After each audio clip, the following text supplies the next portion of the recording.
Good morning everyone. Bisitahin po natin yung ating tanim guys.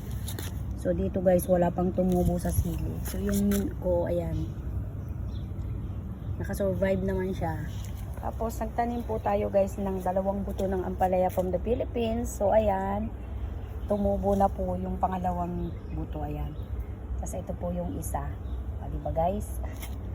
So actually 2 lang yan. So 2 din ang tumubo. Tapos 3 buto ng patola na bigay ni friend. So ayan guys, tumubo na rin yung 3 buto ng patola.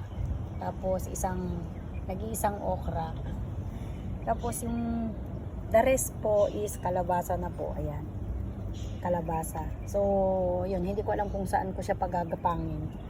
Tapos yung ating avocado, ayan. Tumubo na rin siya.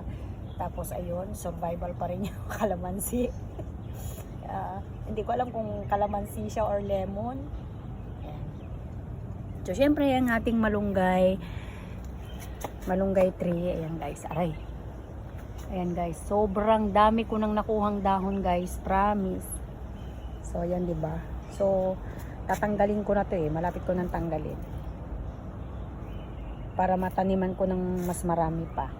So ayan guys. So this morning, I am so grateful this morning kasi makakapitas na naman ako ng mga dahon ko ng malunggay.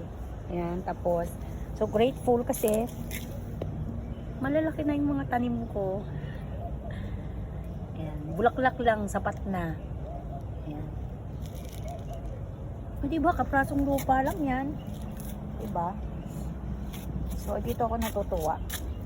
So gagawin ko, ililipat ko na lang yung paso.